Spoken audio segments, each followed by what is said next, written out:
नमस्कार दोस्तों, आप सब कैसे हैं। आई होप आप बहुत अच्छे होंगे। मैं आपका जीएस मेंटर एक बार फिर से आपके सामने प्रेजेंट हूँ एक न्यू चैप्टर लेकर, जिसका नाम है मानव आँख यानी कि ह्यूमन आई, जिसके बारे में आप जानेंगे कि ह्यूमन आई क्या है, किस तरह से इसके ज़रिए अपन देख पाते हैं किसी वस्तु के बारे में, उसको उसको अपन जान पाते हैं। इन सब के बारे में जानेंगे। इसके अलावा इसमें जितने भी दोष उत्पन्न होते हैं उनके बारे में भी, इन सब के बारे में अपन डिटेल से एनालिसिस करेंगे। तो फ्रेंड्स, अपन अपने कंटेंट से बढ़ने से पहले इतना ही कहूँगा कि आप वीडियो को पूरा वॉच कीजिएगा, कि जब तक आप वीडियो को पूरा वॉच नहीं करेंगे आप नहीं जान पाएंगे कि मैंने आपके सामने क्या कंटेंट प्रस्तुत किया है और आप उसमें से कितना क्या नॉलेज रखते हैं। तो सबसे पहले अपन जान लेते हैं कि मानव आँख की जो संरचना होती है वो कैसी होती है।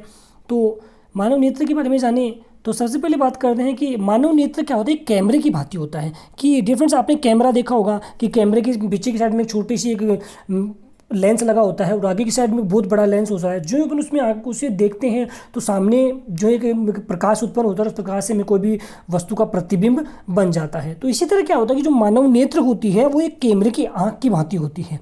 इसमें इसका जो लेंस होता है वो एक प्रकाश सुग्राही पर्दे, ये रेटिना या दृष्टि पर्दे कहते हैं, उस पर प्रतिबिंब बनाता है। क्योंकि ना जो ही अपन किसी वस्तु को देखते हैं जिसमें जो लेंस लगा होता है वो क्या करता है, इस प्रकाश है जिसको ही ना कहा जाता है रेटिना पार्ट, जिसको रेटिना दृष्टि पर्दे कहते हैं, उसके ऊपर क्या है कि जो सामने वाली वस्तु उसकी इमेज बनाता है। ओके, तो प्रकाश क्या है, एक पतली झिल्ली जिसे कोर्निया स्वच्छ मंडल कहते हैं, इसे होकर नेत्र में प्रवेश करता है।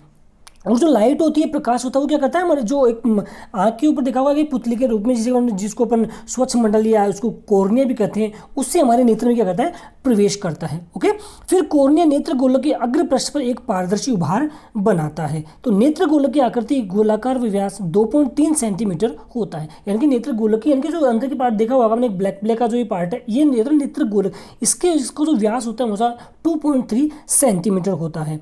जब नेत्र में प्रवेश करने वाली प्रकाश किरणों का अधिकांश अपवर्तन कोर्निया के बाहरी पृष्ठ पर होता है। कि जब भी नेत्र में जो प्रकाश प्रवेश करता है तो उसका जो अपवर्तन होगा तो वो कहाँ पर होता है, हमेशा उस कोर्निया के बाहरी पृष्ठ के ऊपर ही उसका अपवर्तन होता है। ओके, तो क्रिस्टलीय लेंस केवल विभिन्न दूरियों पर रखी वस्तुओं को रेटिना पर फोकसित करने के लिए आवश्यक फोकस दूरी में सूक्ष्म समायोजन करता है। जो लेंस, जो हमारी आंख में जो क्रिस्टल लेंस लगा होता है वो क्या करता है कि जो क्रिस्टलीय दूरी हो उसमें जो वस्तु रखी उस रेटिना पर जो फोकसित होती है उस पर क्या करते हैं, उसकी दूरी की उसमें सूक्ष्म समायोजन, उसको एक जगह इकट्ठा करने का कार्य करता है, उसमें सामंजस्य स्थापित करता है।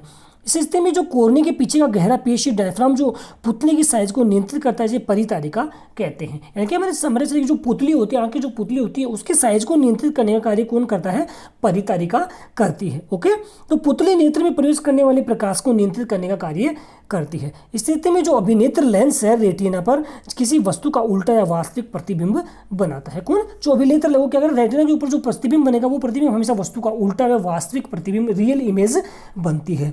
ओके फ्रेंड, तो आई होप सो आप समझ पाए होंगे।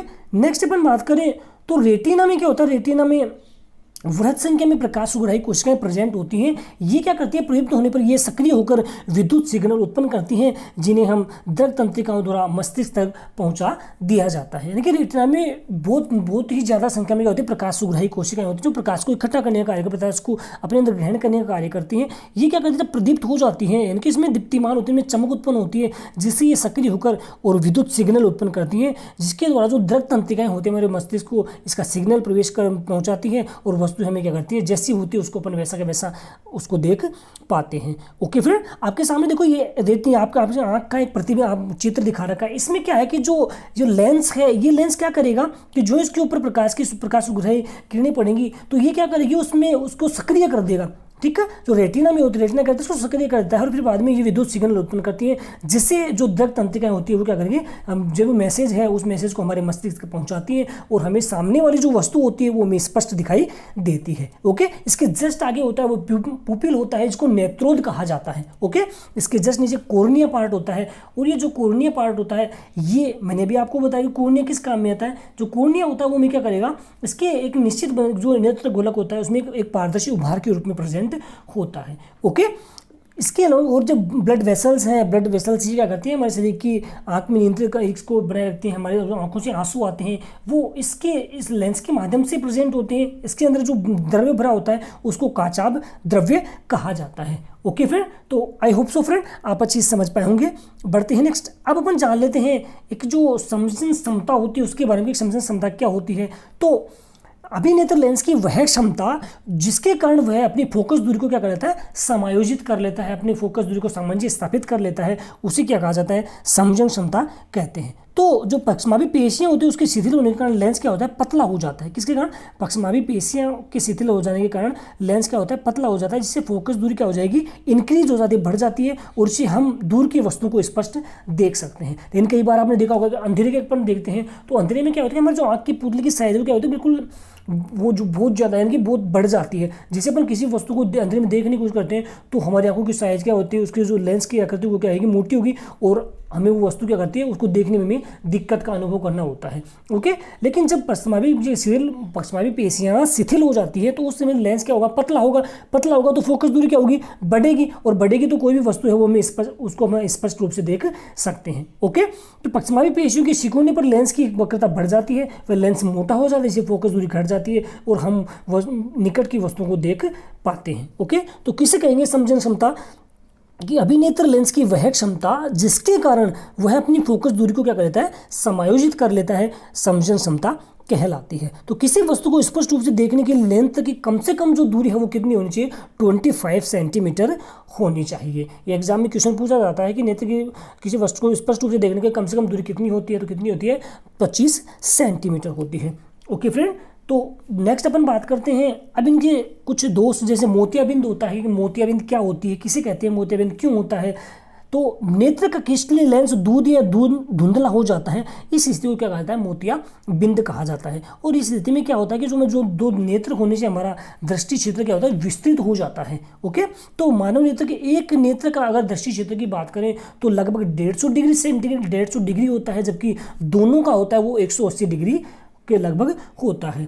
ओके, नेक्स्ट, तो वास्तव में अगर किसी बंद प्रकाशित वृक्ष के संसूचन की सामर्थ्य एक की बजाय दो संसूचनों में क्या होती है, हमेशा यानी कि एक के बजाय दो में कितनी होगी, दो में ज़्यादा होती है। ओके, तो जैसे शिकार करने वाले जंतु होते हैं तो इनमें क्या है कि दो नेत्र उनके सिर पर विपरीत दिशाओं में प्रेजेंट होते हैं, तो जिससे उन्हें अधिकतम विस्तृत दूरी क्षेत्र को प्राप्त कर सकते हैं। और परंतु हमारे दोनों नेत्र सिर पर सामने की ओर प्रेजेंट होते हैं, जिस प्रकार हमारा दृष्टि क्षेत्र क्या हो जाता है, कम हो जाता है, परंतु हमें जो त्रिविम चाक्षु की उसका लाभ मिल पाता है। कहने का मतलब सीधा सीधा ये है कि हम वस्तु को स्पष्ट रूप से सामने की दृष्टि से उसको देख पाते हैं, जबकि जो शिकार करने वाले जंतु हो उसके हमेशा हेड पोर्शन के बिल्कुल साइड में लेंस होते हैं, और इसीलिए उनका जो दृष्टि रेशमी क्षेत्र होता है वो क्या होता है, एक स्थिति एक होता है वो बिल्कुल ही सामने की ओर प्रेजेंट होकर साइडों की ओर इससे अपनी स्थिति को मूव करता है। ओके, तो ये था उसकी सामंजस्य क्षमता क्या होती है, समझन क्षमता। अब अपन बात कर लेते हैं दृष्टि दोष व उनका संशोधन।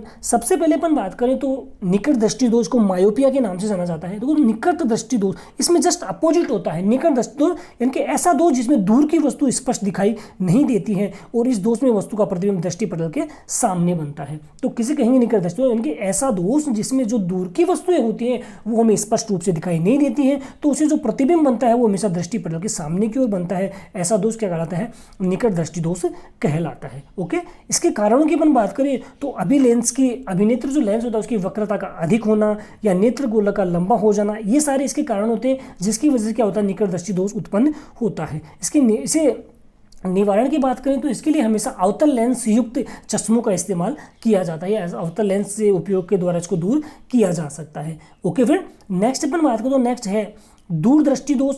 दूरदृष्टि दोष की बात करें तो दूर यानी कि ऐसा दोष जिसमें जो निकट की वस्तुएं वो स्पष्ट नहीं दिखाई देती हैं, यानी कि जस्ट अपोजिट होता है। निकट दृष्टि दोष में तो क्या होता है, दूर की वस्तुएं स्पष्ट नहीं दिखाई देती हैं, ठीक है, जबकि दूरदृष्टि दोष में क्या होता है, निकट की वस्तुएं वो क्या होती है, जबकि इसमें जो प्रकाश किरणें होती हैं, प्रकाश किरण दृष्टि पीछे की ओर फोकसित, उसमें सामने की ओर होती है, जिसमें किसकी ओर उसके पीछे की ओर फोकसित होती है। ओके फ्रेंड, तो इसे क्या कहेंगे, दूरदृष्टि दोष यानी कि हाइपरमेट्रोपिया कहा जाता है। कारण की बात करें तो अभिनेत्र लेंस की फोकस दूरी का अत्यधिक हो जाना या फिर नेत्र गोलक का क्या हो जाना, छोटा हो जाना। इसके निवारण के लिए हमेशा उत्तल लेंस का प्रयोग किया जाता है, जबकि निकट दृष्टि दोष के लिए अवतल लेंस का प्रयोग करते हैं, जबकि उत्तल दृष्टि दोष के लिए किसका प्रयोग करेंगे, दूरदृष्टि दोष के उत्तल लेंस का प्रयोग किया जाता है। ओके, नेक्स्ट है वो है जरा दृष्टि दोष, जिसे प्रसृत बायोपिया कहा जाता है। तो इस दोष में क्या होता है कि जरा ये जो बुढ़ापे की अवस्था में ये दोष उत्पन्न होता है, इसमें ना तो